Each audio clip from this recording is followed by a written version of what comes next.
Nindot, no?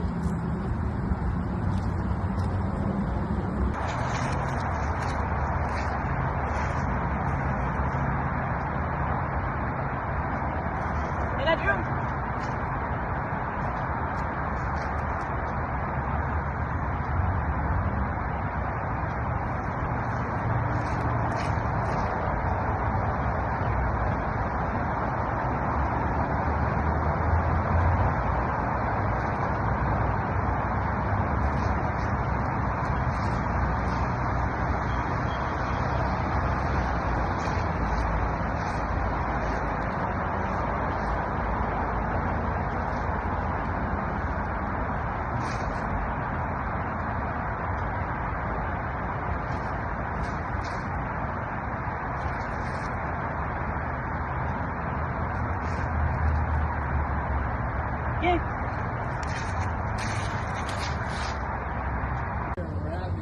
Yeah, well, I mean, we've seen some today.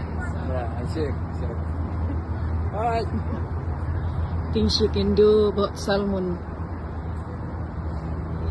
Enrich your garden with compost instead of chemical fertilizers. Avoid pesticides instead of use native plants. Rotate your crops and learn about friendly insects that control pests naturally. Conserve water in your home and yard. Water frequently but deeply. Take your car to a commercial car wash. Don't wash it on the street.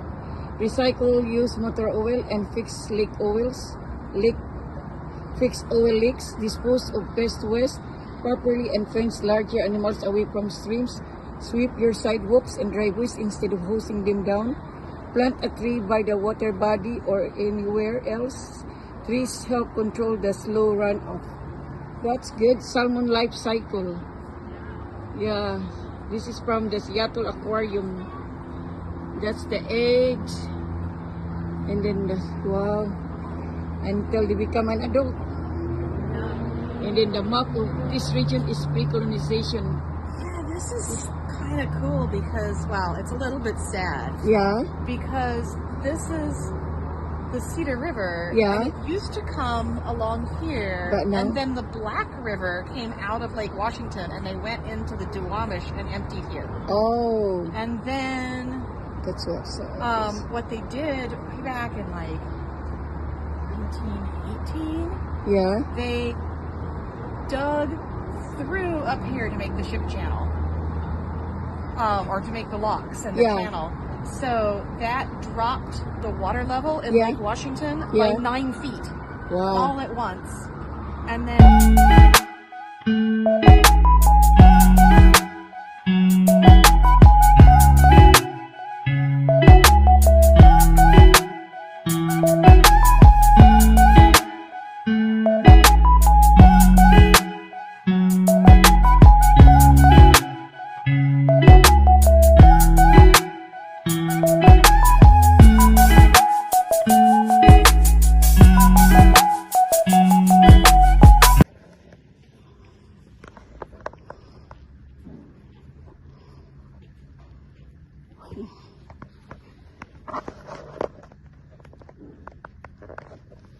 Hello, may buntag, may hapon, may gabi.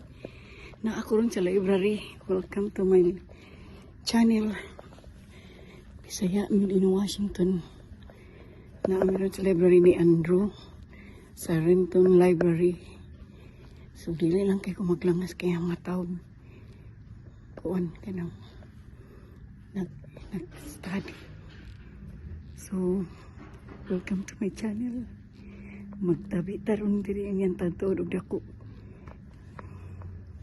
Sige, don't forget to subscribe and hit like. Bisaya, meron ng Washington. Ang morning library diri sa Renton. Nindot ka ilang mga decoration. Oh. Nice.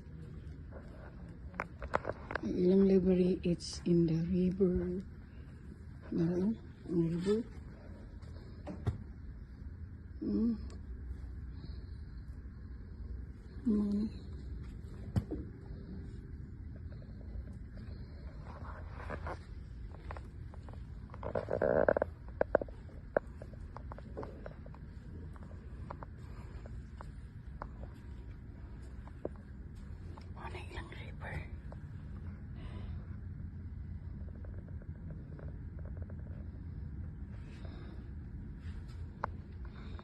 Library.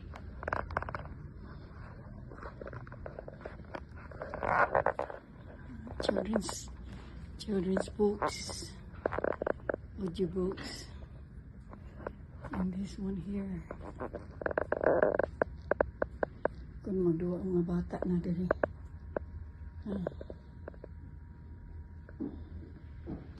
Ay, mga toys ng mga bata. Kung saan mo nahod na.